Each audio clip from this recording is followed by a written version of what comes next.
Sorry, I was muted. Good morning, everyone. My name is Muila Munganama, and I serve as virtual event coordinator for Black and Sask, and I would love to introduce my co-moderator, Kristen Caddis.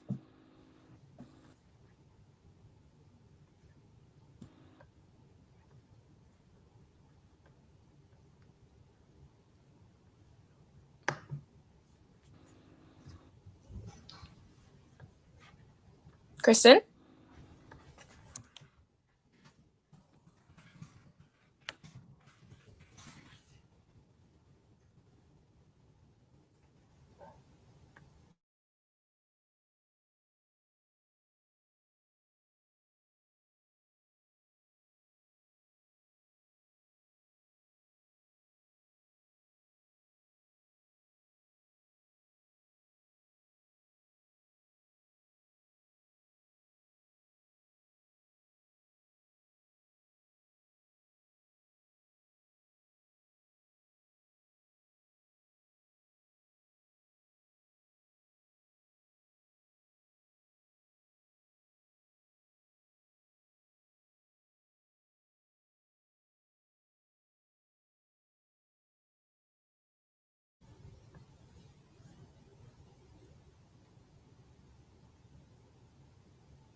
Hello, good morning.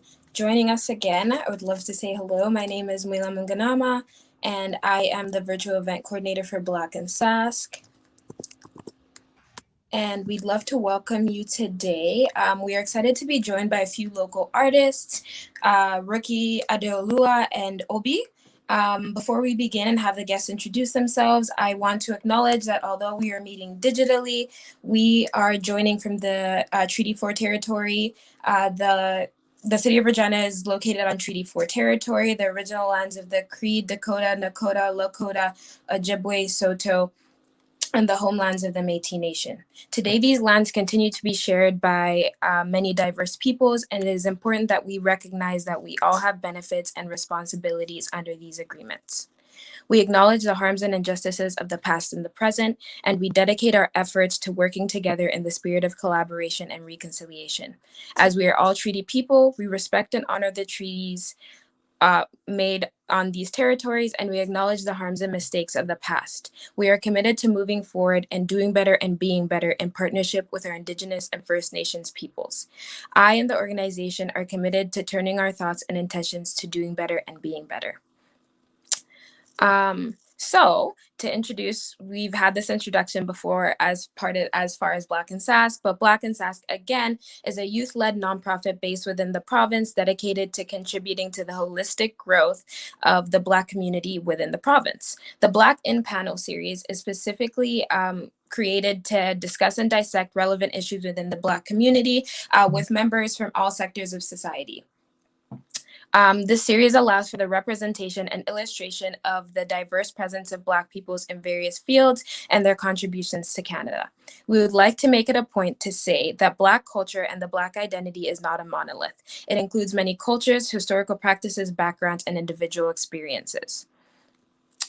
This live event, titled Black in Music, highlights a few Black musicians located within the province, just artists who are doing the dang thing, you know? And so very excited. I know a few of these personally, and I'm so excited to be able to share them with you and to be able for them to kind of talk about themselves and for me to even learn a bit more about them. So without further ado, let us have our artists introduce themselves, starting with Rookie and then Obi and then Ade. Go ahead when you're ready. Hello everyone, my name is Ruki. Real name Ogeneruke with Jegede man. I am an artist and I create my sound in form of R&B and Afro beats. And yeah, that's pretty much it.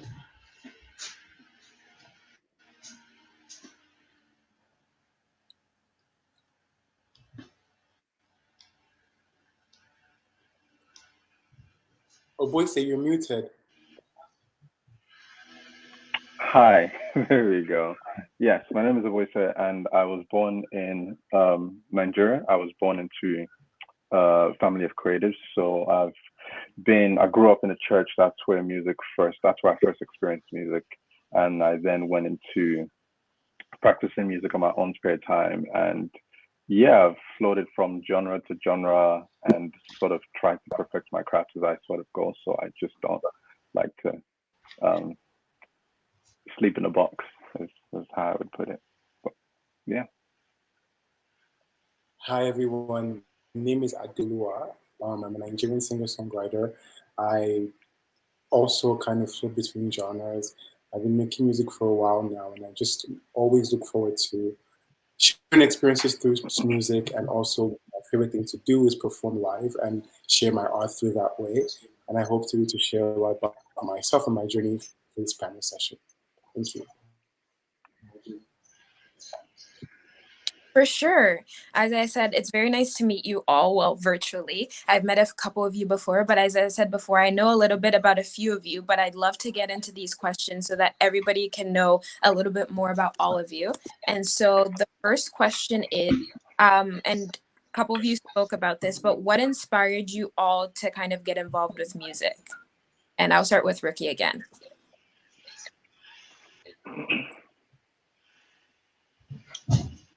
All right.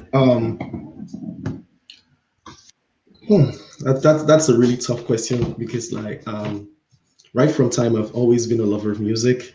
I've I've always loved music. I've always been addicted to things that sound sonically appeasing, and taking music as a professional career was more of a calling because I felt like I needed to tell my story in in the form of sounds. I I also love to tell the experiences of people around me and also myself through my music. So yeah, it's more of how do I put this? It's more of something I just knew I was gonna do all along, and I just went along with it. For me, I have this saying that music is a bridge, a sort of gateway from this world to a better one. So there's times I was sort of dealing with stuff and music was that sort of temporary escape for me to go to. There's moments in my life where I've dealt with different things. I'm not going to go into specifics, but I've dealt with different things, and a sort of um, escape at the moment was also listening to music. Then I took that into my own hands and started creating my own music. And yeah, it's just an easier way to put my emotions and thoughts and everything into a sort of creative outlet for people to also relate to it. So that's sort of why I started, and it's majorly one of the reasons I still keep going. I've always said that there are a few things that come as easy to me as making music, and specifically for me would be performing performing music, not just the art of making it. When I was younger, I think I have like a very cliche story of I started in church and I used to sing in church. But then eventually, when I was in high school, I discovered that I could make my own music and like express myself in that way. And since I started doing that, there's nothing quite like it. I think that we all, as artists, are storytellers first. And every time I make a song, every time we perform a song, we kind of go through every single story that affects us in our lives, and it filters and it comes out through whatever songs we make. And so I think just that combination of always having loved like performing and always being surrounded by music and knowing that I can make my own music and I can share my stories and my experiences through this very specific ways. All those things came together and inspired me to get involved with making my own music. No, for sure. That's incredible. I think a lot of us definitely had like these idolizations, and we saw people, like I think Michael Jackson was a big person like worldwide, right? Where you're watching him grow up and you're like, I want to do that. But for some of us can't sing. So it was just a it was just like shooting it, and then, but like I'm very proud of you for being able to follow that. I think as far as like Michael Jackson, I think is big for everybody, but I would like to go on to the next question, which is who is your biggest musical inspiration?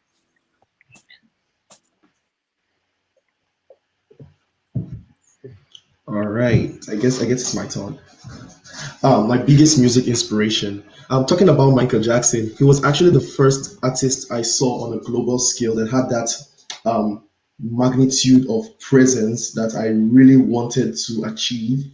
I still want to achieve because when you grow up seeing those CDs of Michael Jackson performing, crowds of millions of people meeting different types of uh, world leaders and all that, it gave you that sense of, oh, he's just singing, but like this music has taken him to a height that he's probably like one of the most important figures in history of our generation. I am also greatly inspired by Sade Audu. She's a British singer. I relate so much to her music, and her artistry is awesome. In the Nigerian side, I am inspired by Wizkid. I love his trajectory, and I love the way he's opening, the Afrobeat sound to the world. And I like Drake. I like Drake. Yeah. So those are like my few couple of musical inspirations. If you want to talk about other inspirations, we'll be here for like a whole day. So let me leave it for Voice to continue. For me personally, I think same as Ricky, Mark Jackson was one of the first people I did see on a global scale as well. But as for personal, close, connected inspirations, I did live in the UK for a few years, and that's where a lot of it did come from. It was basically people like Wretch 32, Chip, Getz, Stormzy, Cadets. So there's a lot of people in that aspect who I sort of take from. There's also, believe it or not, people who are around me, like these guys on here now. I do think there's something to learn from everybody. There's never anybody too big to learn from or too small to learn from. So I can look into anything and get inspiration from it. I can look into people's stories that they tell me. I can look into people's experiences that they tell me. I can look into what I go through. I can look into what my family is dealing with. I can look into what society is dealing with and they haven't spoken about, or that they speak about too much, and I can implement these things inside my music. So anything goes without saying. Anything I can sort of just look at and draw from and use for inspiration anytime I need it. That's why I feel like my fountain of creativity never really runs out. I think there are. It's hard to ask any artist to pick a single biggest musical inspiration because I have so many. But I will just go with one person, and I'm consistent with this person because for me, before I started making my own music, and after I started making my own music, there was a specific lane of creation and branding and personality that I saw for myself and how I wanted to carve my own thing. Because I always say that there's no point in making art if you're going to be another version of someone else. And this person kind of like every time I would see what he would do and how he would do it, I'd be like, I thought of that. I thought of that first. And and it kind of spurred me to become more, to own my stuff a bit more. And his name is Adekunle Gold. I've just always been such a fan of how he always plays the long game. Everything that he does years after, if you pay attention, you can always see the seed of it years before. And in terms of like evolving, branding, rebranding, positioning art in different ways, who he works with, like I've just always been so inspired by, you know, so every artist knows how important it is to be able to have people kind of believe in you and believe in what you can do and how you can grow from one version of yourself to another. But I know it's often hard when people become, you know, big for certain sounds or looks or whatnot, and they're like timid to stay in that lane. But Adekunle Gold has been able to move out of that lane different times in different ways. And whenever I see him, um, again, I see what is possible for me in the way I want to approach my art and how I want to approach my storytelling, how I want to approach my process. Like I see what I can be, and that's very exciting for me. No, absolutely. Like all great answers. I'm seeing like a common trend between all your answers, which is like creativity and uniqueness, right? Like it's like people who tend to stand out and people who are very much their own, which I feel like you as artists are as well. And so it's very like it's very inspiring. It's very inspiring to also know that like, you know, you're able to learn as Obi said, you're able to take things from everybody, right? Because I think sometimes people tend to forget that. They're like, oh, this person only has like 3 songs, or they only have 1 follower, or they only have this. And so what can I truly learn from them? But I think even at times just being in your presence, even when you're not performing, even when you're just talking about music or just hearing you right now, it's like there's always something to take from somebody because they all have different experiences and they've had different journeys to get there. And so, thank you. And so I would like to skip this other question, but go into another question, which is, what is the best part about being an artist? Like, is it kind of finding your style, finding creativity? Like, what is it? And I'll go the other way. I'll go a day first. The best part about being an artist for me in recent history is deciding what success looks like for me. I think for a couple of years now, and even like honestly, going into like last year, I had a definition of success that I think was kind of passed down to me. And because I'm a research junkie, the more I would research, it'd be like, being successful as an artist means you have to have this, this, and that, and the other. And then this year rather, 2021, I'm already in 2022 in my mind, but this year, 2021, I had so many things happen in my artistic life, um, in very organic and natural ways, and and because of how all those things came to be, and how because of the fact that they were not directly a result of what I had done or not done, I started to shift focus in what I wanted my own definition of success to be.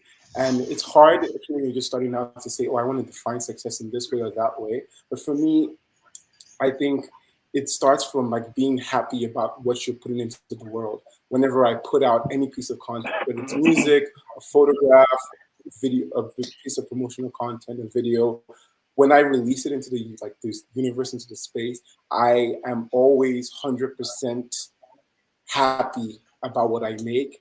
I'm always 100% proud about what I make, and being able to have that feeling replicated time after time after time after time again has become my definition of success. Because um, shifting from handing over what success should feel like to other people, and everyone wants to be accepted and wants to get validation, and like kind of taking that power and taking it into myself and be like, no, that will come when it will come, but it's better if that comes when you're in a place where you're genuinely happy about making music and making art and whatever that way that looks, and feeling successful to yourself. And like going back to your own songs and being like, yo, I really did this, or going back to your videos and like, this is funny as hell. Like I'm really this good, or this picture's a fire. Like, and having that feeling time after time after time again, for me is the best part about being an artist, because if not, then you would be making art and be waiting for people to say this is good, this is bad, and whatnot, and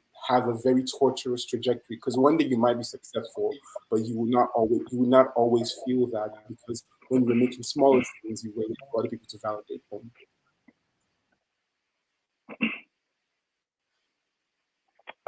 For me, I don't want to be that person that's going to say that there's not one thing to pick from. So I am going to give you an answer, but I think to quickly probably speak for all of us, one of the happiest moments for all artists is when you're making a song and you get like a almost final version of that song back. The joy inside, the joy inside an artist, and they know, The perfect Facts. Facts. they know. So Facts. the joy, especially when you like the song, the joy inside getting yeah. it's that thing of getting what's in your head. It's getting that idea in your head into like a sort of final form, and seeing what your thoughts and ideas have sort of come out as how they've been created and whatnot. But another thing of being best part of being an artist for me is the work, is the slow process, is the getting there, is finding my sound. Because there are moments where I was sort of stuck on what to do. There are moments where I was deciding what kind of things to do and what direction I take certain things, how to go about promotions, making music and whatnot, and figuring these things out it's so peaceful, because you sort of feel like a step ahead, and you're able to go from there. Another thing, I don't want to downplay achievements. I cannot downplay achievement successes for myself, because I've for the past year and so, this year, last year, there's things I've been able to accomplish that I've never been able to accomplish, and a lot of people have sort of looked up to me looked up to me for, and asked questions about. So there's artists I've been able to work with. There's places I've been able to get my songs to, and whatnot.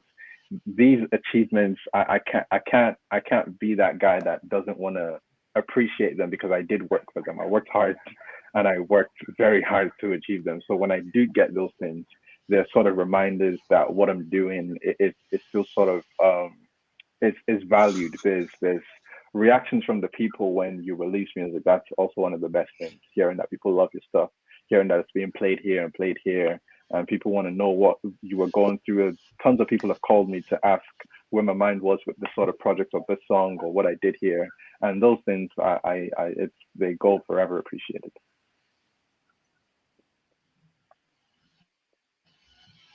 All right. My best part about being an artist is it starts from the creative process, the inspiration, and then down to the studio, and then the whole, getting the song and getting the art into like one piece. It's a very beautiful process, even down to when you finally get to release the song and your audience can kind of encapsulate the feelings that you had when you were making that song. It's one of like the best joys ever. And when you have those, those feedback of people actually having an idea of what you're trying to say, because I personally I treat my music as storytelling. So if it's like you're telling a story, and when people can actually get that story, and there's a sort of fulfillment that comes from being able to share your story, and people being able to accept that story, and also being able to relate to that story. The other part, best part of being an artist is the creative control, the ability to create your art, to modify it, and to also play around and do whatever you want to do, switch from genres, break the rules, get out of the box in whatever manner you want to. I feel like that process is one of the best parts of being an artist, because though they are rules, but they're not necessarily conventional, and you can be as creative as possible. And as long as you're able to um, define your art in a manner that is acceptable to everybody, that kind of makes like the journey really pleasing. And another part of being an artist is the level of influence you can get where as an artist. As an artist, there's a certain level of influence you have in the society, and I feel like that's something that most artists do not actually take into consideration. But I feel like artists should be able to know the kind of power that they have to effect change in both society, people around them, their family. An artist subconsciously influences everything around them. We influence the culture, we influence the way of life, we influence the way people interact with one another. Sorry, directly and indirectly. So basically, the creative control is like my best part of being an artist.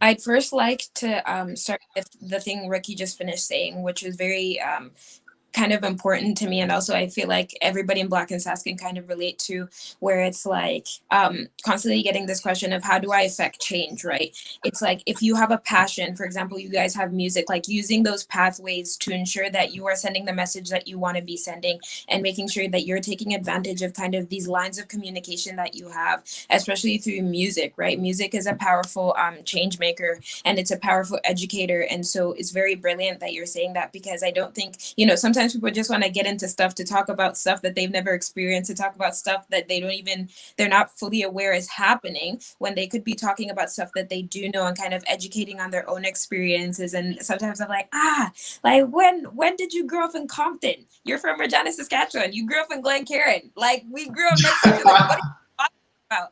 But it's, and it's like, but that's its own experience, right? Being back in Saskatchewan is its own experience, And so, like, you have so much to talk about. Like, we had so many funny stories, but to each their own. I think, but going back to stuff that you guys were saying, you all got very excited kind of talking about the process and making music and it coming out. But I would love to ask another question, which is, I love hearing about the process, but I also love hearing about performing. My whole performing career is like performing with like my high school choir. And so I would love to ask, can you describe what it's like to perform? Like, how do you feel? Do you ever get anxious or nervous, or and how do you handle kind of any nerves that come up or any feelings that come up while you're performing? And I will go backwards again, starting with Ade.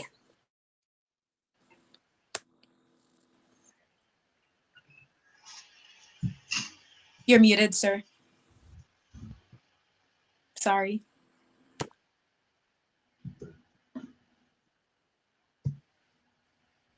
Can you hear me now? Hello? Yes. Okay, cool. Thank you. Performing, oh my God, it's my favorite thing in the world. I always say that the only thing that comes as easy to me as performing is breathing. And breathing is an involuntary action. Like, you just breathe. You don't think about breathing. And same with performing for me. I don't think about performing. And at the same time, I plan every single aspect of my performances. So it's like this weird duality for me, because performing for me is not just about the day you go on stage and you get the microphone. It's from the day you get the first phone call, and it's like, oh, you want to do this show, and then I start to like create like the world I want to be in on that day. So every day leading up to that day, I'm consciously walking through, where will I be standing, what will I be wearing, what is everyone going to be wearing, what are the cues, what is the vibe of the show, what am I saying to the audience. I rehearse all of that, and so I always go into performances feeling super prepared. I don't believe in, no matter how small the show is, quote unquote, because there really is no small show, in my opinion, that you go in as prepared as possible. So to describe what it's like to perform, I always say like it starts before the day of the show, everything leading up to that, and putting yourself in that space. And so because when I try to be as prepared as possible, I don't think I ever feel anxious about a show. I do have like pre-show jitters sometimes, and I have like I have different rituals I use like before a show, like different things I do to prepare for a show on the day of the day before. Um, but like I do get like pre-show jitters, but the moment like, and the reason why I rehearse so hard is because the moment I start to sing or the moment I start to perform, I kind of black out. Like I just kind of like, once I get into the zone, I I'm gone.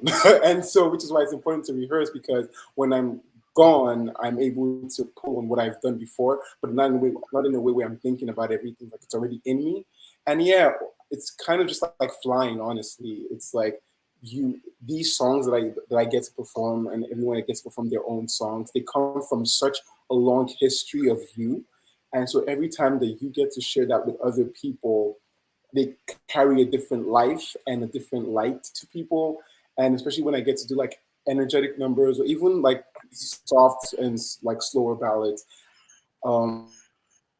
it's just like you're flying, you're able to carry other people with you, and you're showing them the different colors of your life, which is one of the reasons why I'm a sucker for doing different genres, because in 45 minutes I want to be able to take it from different planets and different worlds, and like just show you like different colors of music sonically and through experience. So yeah, for me to describe what it's like to perform, it is just like flying and just like breathing, involuntary and effortless.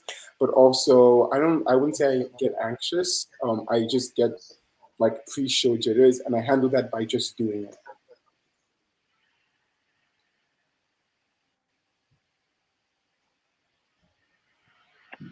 For me, there is what is it? So yeah, the first time I ever performed, obviously it was nerve-wracking. I think I slipped up on my lyrics like once, but from then on, I haven't performed as many times definitely as a day, and I don't think I've performed as many times as Rookie. I think they both have more performances under their belts than I do.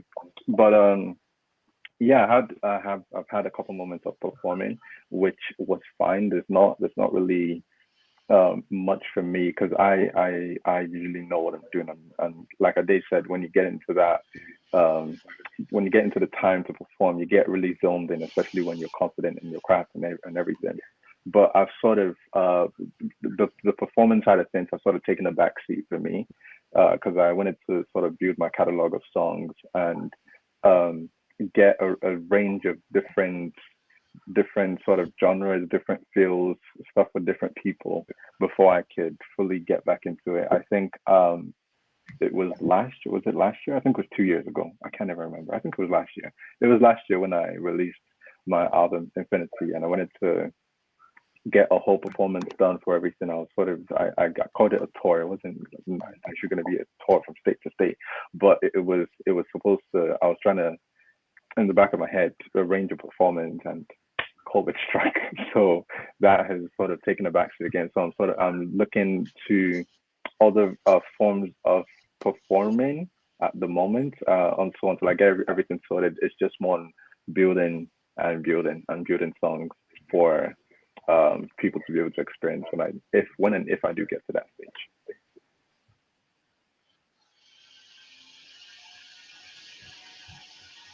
All right. I see performances as an intricate part of your career as an artist. I believe it's one of the times of an artist's career when they have to connect with like their fans and like their listeners. And at that moment when you're on stage, the people who are listening to you and want to enjoy your music are about to like experience that piece of yourself that is not digitally recorded. So they're about to feel the energy in real time. For me, I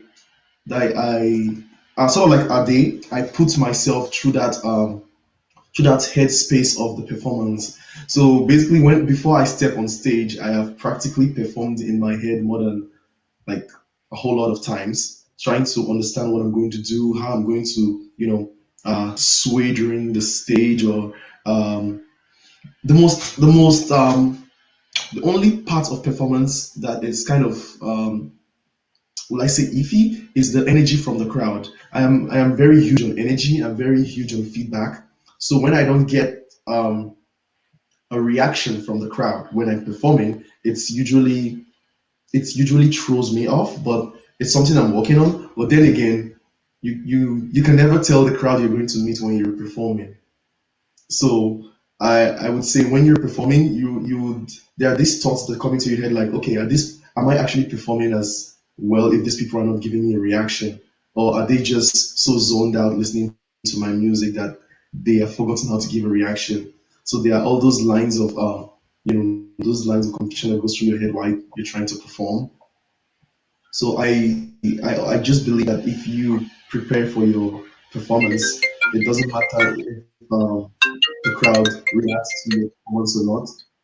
All you have to do is make sure that you're delivering your craft the best way possible. Yeah.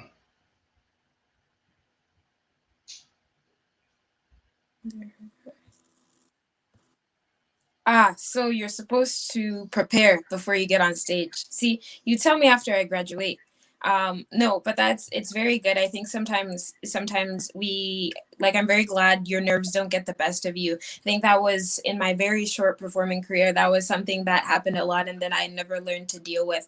And I know like from watching a few of your videos and watching like a couple of your live performances, you all bring the vibes. You know, you all bring the energy. You definitely shines through, right? And as Africans, we know that, like, as Ricky was saying, you need to give the energy that you're getting back, right? A lot of the times. And that can be difficult at times. But as also kind of segueing as far as giving energy, I would love to ask the question, as Africans, we know our parents are very limited, our people are very limited in the things that you can do successfully, right? And artistic careers tend not to be some of those things, right? As far as my parents, it's just like, why are you doing something if it's not a lawyer, a doctor, or a nurse?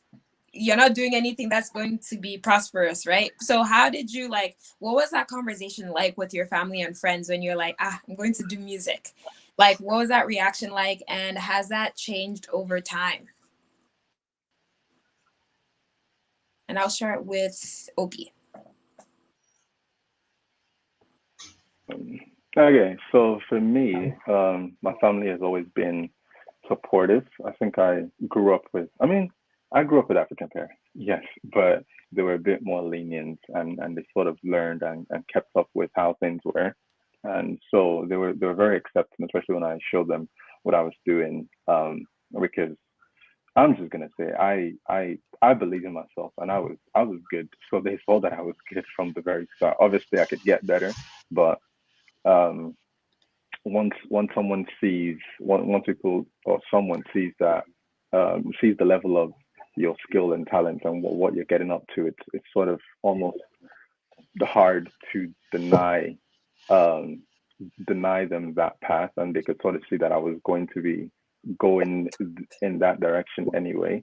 So I just sort of kept up with it, and yeah, they always sort of pushed me to, because I am Christian as well. They always pushed to implement that Christian side of things in my music, which eventually I did. It's something that I had to um, get into grips with and get zoned in on before I was able to do it. Because again, like what was mentioned before, I feel like I have to live a certain way to be able to make certain types of music. I can't just write something that's not genuinely in me and something that I don't truly believe and stand for. So I had to be able to get to a certain point before I was able to do that. But yeah, they're always very supportive and always listen to my stuff. They're almost like we're going to listen to this, so they like to keep up with everything, and yeah, I can't be happier.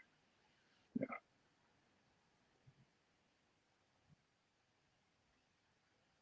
For me also, I have parents and family and friends who have always been supportive of my music. I even think that my parents um kind of believe I've always believed in me way more than I have believed in myself sometimes. Because when like I'd accomplish some things or I get to do some things, they'd be like, "Of course!" Like I'd be like surprised, like, "Oh, I got this!" I'm like, "Yeah, of course you got that." And I'm like, "What?" So I've been also very blessed to have family and friends who've supported me, pushing my career, and watching me grow, and just being there, being a strong support system for me throughout the journey so far.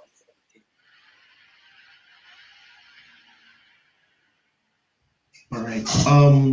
My family have actually just been in that, that not necessarily pushing you not to do it, but not categorically, saying that, okay, we got you, So they're like, okay, just do whatever you're doing. Because I've had a history of jumping from one thing to the other because, of course, I'm multi-talented. But then again, they initially they took music as one of those things that, okay, now he's a musician, let's see how long this is going to last, you know and so far so good. They see that I have become more, streamlined about making this an actual career and way of life, and they've been like, okay, um, do you? And it's just been like that ever since. So yeah, I mean, of course, there's always that African parents, comments here and there of, I hope say this music they play or Bill Sharp, kind of thing. If you know what I mean. Yeah. No. No, for sure. I'm very happy to hear that. I'm always happy to hear that, people have supportive parents, especially with their passions, because we know very easily it could like flip of a switch. It's like, no, we don't want you to do this. Just go be a doctor, right? And that's, so many people who are kind of struggling through things because that's not like what they want to do. And, you always have family here at Black and Sass definitely supporting you, rooting you on, being where you need to be and helping ever. So, but I did kind of want to ask, and this wasn't a written question, but I did want to ask. I was listening to a podcast earlier that was kind of talking about backup plans and the Black community, right? Um, when you guys decided to kind of pursue music, did you ever think about any backup plans, or are you still continuing to kind of pursue like side hustles, backup plans, everything, or have you like fully committed into wanting to do music?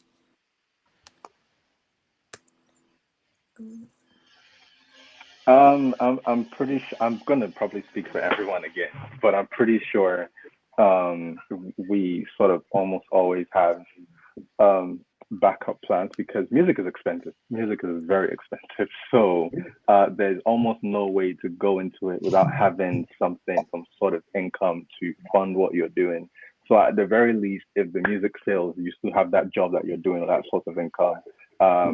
Yeah, so there's always that. There's works that I get into. There's working for people and being in certain things and trying to insert myself in different places that I have been sort of working on and slowly improving. And I try and sort of I try and always put my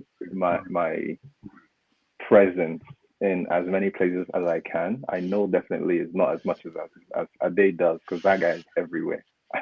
She's everywhere. But that's the level I'm trying to get to. And yeah, it's you sort of have these things on the side and uh, things that you're always looking into because as a musician, you naturally have stuff in your head anyway. You naturally have a million and one things like the artist you're going to work with, the instrumentals, the engineer that's going to do this. So as well as that, we're always thinking about every other possible scenarios and what are the avenues to go into and whatnot. So yeah, there's always something. There's always something.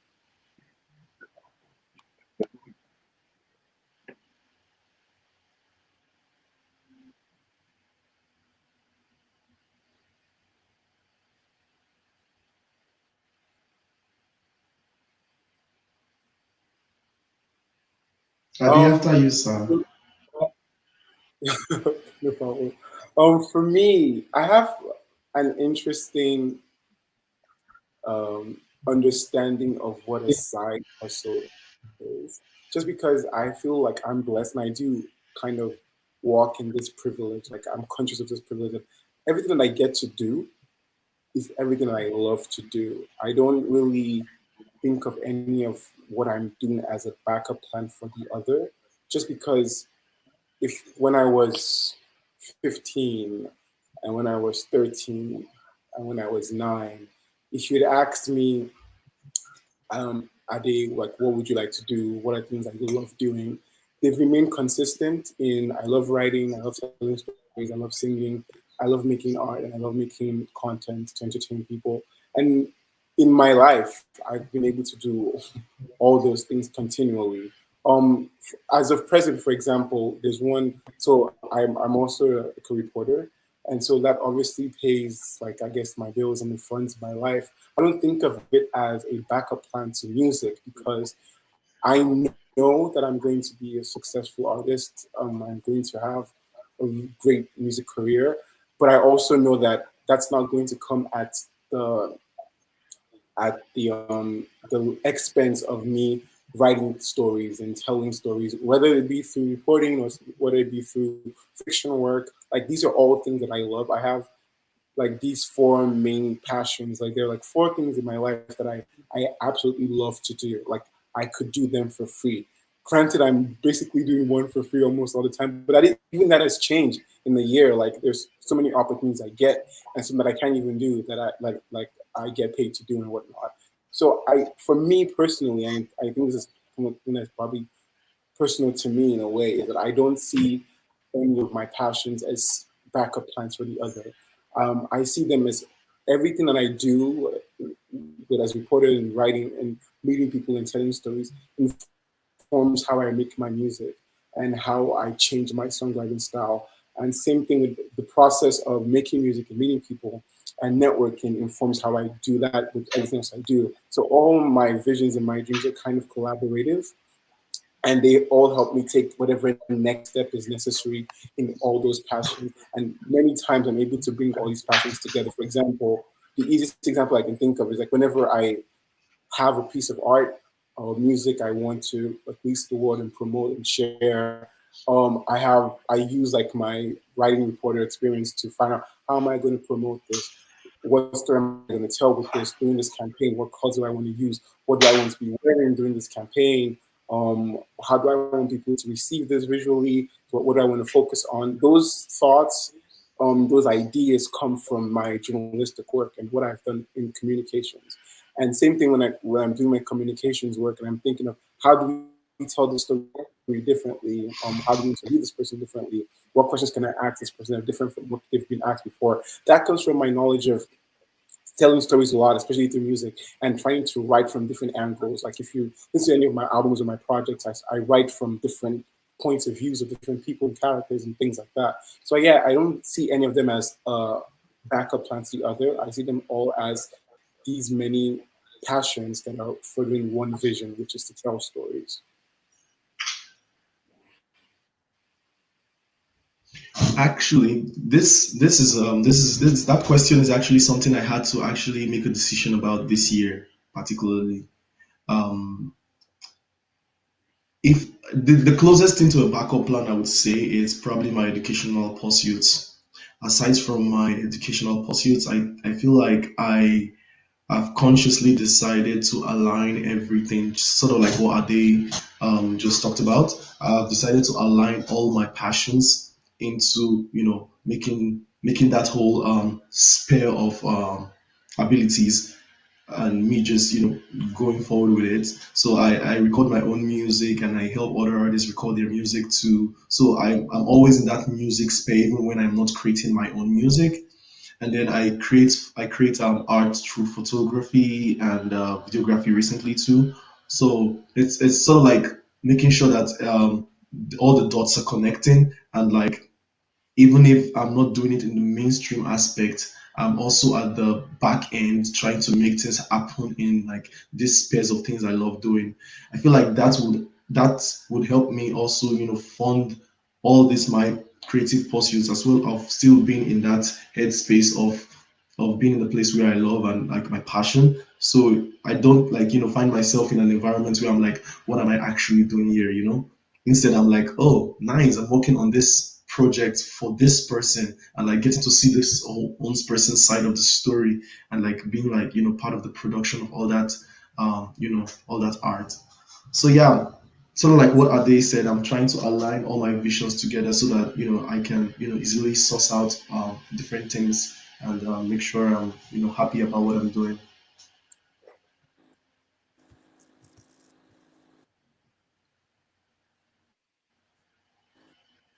No, for sure. Like everything and more. And like 100%, like alignment is so hard, right? It's like one of the biggest fears or the biggest questions of life is like, do I end up doing something I hate, or do I end up doing something to pay the bills? Right? Like that's we're often kind of a toss up between those two. And so I'm so glad you've kind of all been able to find that boundary, or been able to pursue things and be like, yes, I can do this and I can pay the bills and I can, work really hard and still make this work or whatever, and not kind of being letting that as like a boundary, because I know that like lots of people get there and they're like, nah, I can't do this because it's just not going to work for me, even though it's something that they love to do. I think Ade did mention that like when you were younger, you this is something that you'd always wanted to do, and it's like, you know, the dream hasn't changed, and that's absolutely incredible because my dreams have changed. I wanted to be Mickey Mouse, and then you know, and so they've definitely evolved, and I think for the best for every single person. But I do, this is one of our favorite questions to ask, and it's I think the last question just because we are running out of time. But the question is, what would you say to your younger self or young artists eager to pursue music but don't know where to start? Start. Um, just start. Um, Everything you have is everything you need. And that was a quote that I came across kind of early from when when I first started making music, I was overconfident. Like you couldn't in 2013, you couldn't tell me anything. I was like, I am the best in the universe. I made my own beats. I produced everything. I mixed and mastered my own stuff. And then I think as I got older, I started to kind of like my confidence started to wane, and I started to like compare myself to people and be like, oh, I don't have this, and I wasn't trained to do this, and this sucks, and blah blah blah. And I took a break from making music, and I started making music again like 2017, and I again was feeling like I didn't have what I needed to make the music or push the music. And I came across a quote that said, "Everything that you have is everything that you need."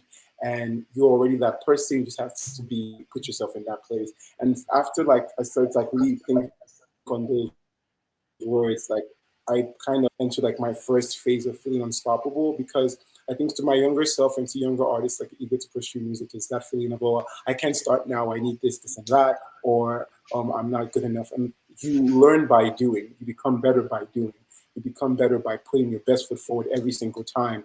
And always, it's not always easy to believe in yourself consistently, but it's again something that can be learned. So I would say yes, start.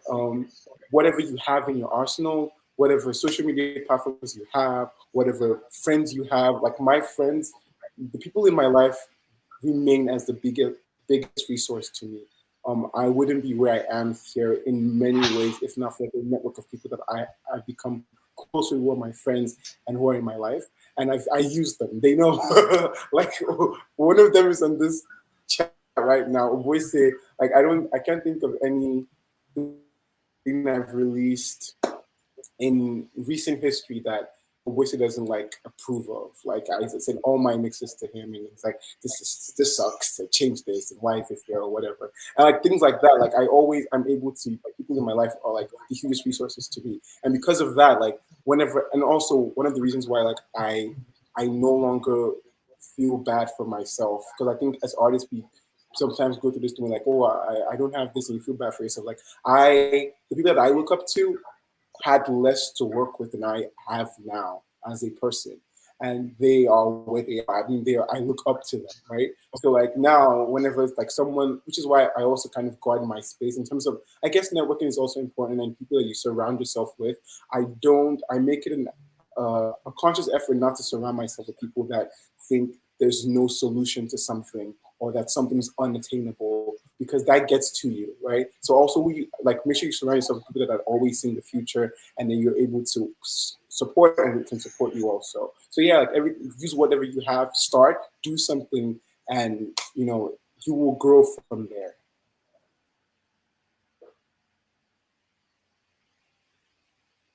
Okay. To my younger self, if I was to see my younger self, I would give my younger self this four things. First of all, is confidence. In my earlier years, when I started doing music, I was not so confident about my music, and I feel like it affected me, and it didn't allow me to actually, push with the right trajectory. So I feel like the first thing you should do is work on your confidence. Make sure you're very confident about what you're doing, and you have to believe in yourself. You have to, forgive me for using this word, you have to tell yourself that, okay, I am the shit, and I'm like the only and there's only one me, there's only one Rookie, there's only one Ade, there's only one Boyset. So like there's only one you, and after you there shall be no other you. So that should be enough confidence to show that okay, you are what you are in this world, no matter how big it is, and your presence can never be, you know, can never be downgraded. And second thing I would want to also talk about is patience. I feel like you should be patient, and like with patience, sometimes things, not sometimes, well, most of the time things fall in place when you're patient. If you rush into things, things will rush you, and you would make lots of mistake. So if you can patiently analyze things before you do them, you will be able to be, you able to see the success rate of whatever you're doing, and then practice consistently like what Ade just said, you have to keep on doing what you're doing. You have to keep honing on your craft. You have to keep, developing yourself, resources, networking, and they're all part of the practice consistently. And then discipline. You have to be able to discipline yourself. Oftentimes, as musicians, we get tired actually because like we're surrounded by sounds. We write thousands of songs, and like some don't never actually get out to the public. But you have to discipline yourself to be able to make yourself better in whatever you're doing. And yeah, that's what I advise to my younger self and any other young artists that want to start music. Oh, the last thing, information. Information is power. Don't Before you even start anything, you should research massively and gather as much information as possible about whatever you're about to go into because you will need it. Thank you. Yeah, yeah. I agree 100% with a lot of things that they both said. It may sound cliche, but it's one of those things that you hear other people saying it, and you have this frame of mind that yeah, everybody says that it's cliche. When people say I love my fans or whatever, and their listening means a lot to me, you think it's cliche, but once you get into it, it's one of those things that it can only hit you once you walk through it. But honestly, I honestly almost want to sit here for 30 minutes or hours talking about this. But there's information. That's one of the things that I want to point out that Rookie said, because I've seen a lot of people have this sort of attitude to music, especially that they want to start music, and I'm always hearing music coming soon. That was like 3 years ago that somebody said that, and they said it the next year and the next year. I'm like, where is the music? Back to what they said, start. If you start, I don't. One thing as an artist, I can guarantee you, when you get into doing music, you're always going to feel like you can do something better, even though you can look at the top artists, they always think that they can do something crazier than what they did the last time. So you're never going to be, not that you will not like what you did, but you're never going to be satisfied with just that that amount of work, that level of work. You're always going to want to push further and further. So just start. That's something. And as for the information side of things, I've realized in life, in whatever thing you do, whether you want to be a police officer, a teacher, a judge, a doctor, a parent, you have to put in research into these things. But for some reason, I don't know why people don't apply the same thoughts and everything to music. You do have to study for a lot of things. You do have to look into research a lot of things. You can't just go into it blindly and just expect things to work out. You have to put in the work. It doesn't work out if you don't put in the work. It's not possible. So that's something that I have tried to. There's I have a few friends who have come to me for some advice, and I've told them the same things. Another thing is surrounding yourself with people that are like-minded as you. Point to what Ade said before. I've there's things I've uh, in my own private time, I've watched Ade do, I've watched Rookie do. There's things I've seen other of my friends do who are into music, and I've slowly implemented and slowly come to them for or ask them to help me with, and they know what it is. And yeah, surround yourself with people who are like-minded as you, in the same sense. Know what you can do, know what you're capable of. This is more information to other artists rather than my younger self, because I'm so stubborn that even if I give myself advice, I'm not going to listen to it, and my friends know already.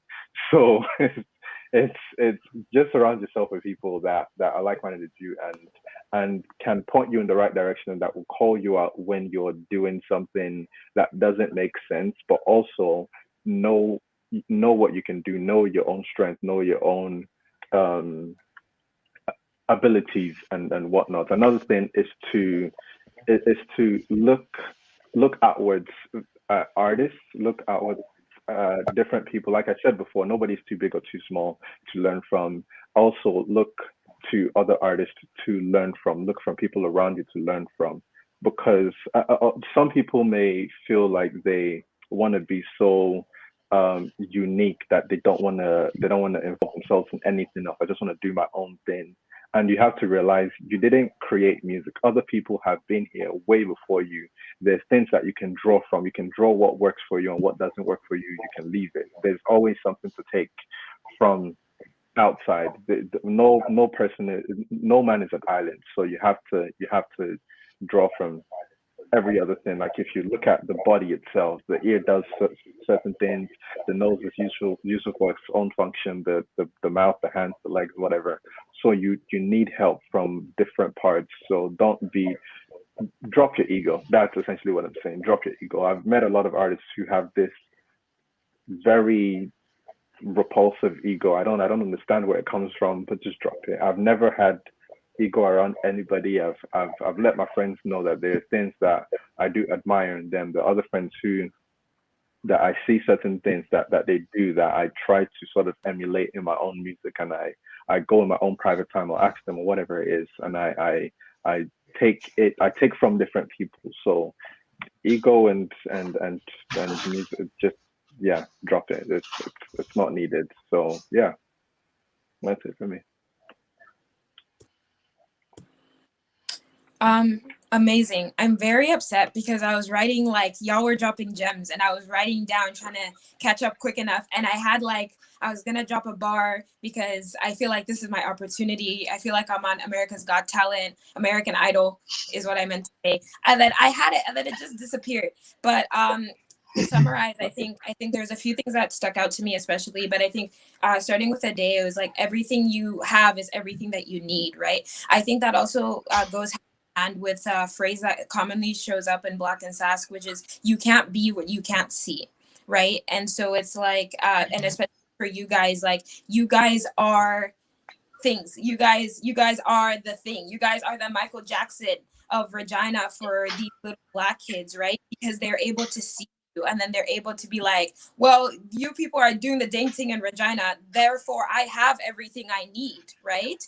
And they're able to kind of, as Ricky was saying, gain that confidence and gain that momentum, and as well as I think this conversation especially is very important because they're able to get informed and make those connections and stay informed and just learn from people who, people who've you've fallen and you've gotten up and you've cleaned yourself off, and again you're doing the dang thing. And so it's so incredible that you're willing to be here and that you were so responsive. That was our last question, but before we go, I would just like to throw it out to you. Where can people hit you up at? Where can people get you booked for performances, get you booked for writing songs, writing lyrics, for mentorship, conversations, all that stuff? So Obi, start. For me, am I? There you go. Is he Obi or my Obi? That's There you go. Yeah. For me, Instagram is most likely the best. No Pressure. That's right. If anybody's No Pressure is my last album, the best album you'll probably listen to. Yeah. So for me, Instagram is an ideal place to reach out to me. That's where I usually get a lot of responses and whatever it is. So yeah, whatever it is, if it's to do a song, to write for someone, these are things that I'm very in tune with. So yeah, it's contacts are right there. Hit me up.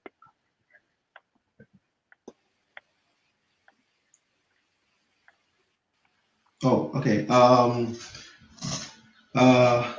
Just like Oboisi said, okay. How do I put it? I think I'm making me laugh. All right. Um, my website is rookie.ca. It's kind of encapsulates everything I do and like my photography, my songwriting. You can also book studio sessions with me. I am affordable. I don't produce. I just help you record your music and make sure like your demo is sounding nice before you send it to a sound engineer. I don't see myself as a mentor yet, but I can offer guidance. I can give you some tips and so, tell you through my experiences, I'll tell you some things you shouldn't do so you don't make some mistakes that I've made during my own learning process. And yeah, oh, I have a show coming up pretty soon. May not be this year, but definitely beginning of next year. I will reach out to my colleagues here. I think I reached out to one already. Um, and I also have a second EP coming out next year as well. And yeah, it's going to be an amazing year. So, new year. So, yeah, see you guys.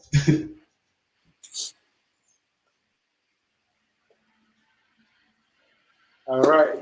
And this would be me, Amadolua. Yeah, so you can reach me at anywhere: Facebook, Instagram, Twitter, Snapchat, TikTok.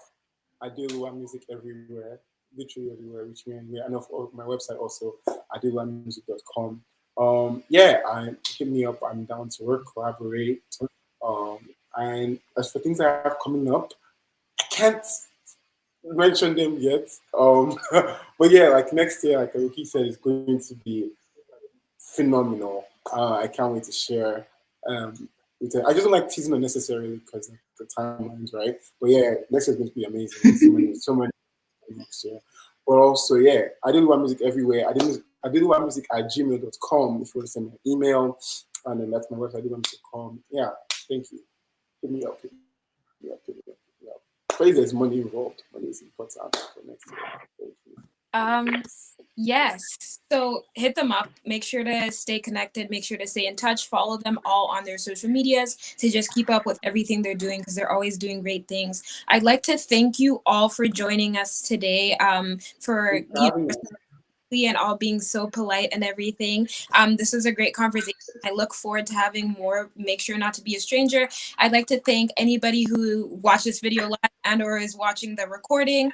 Black and Sask is grateful for our community members whose support makes all of this possible.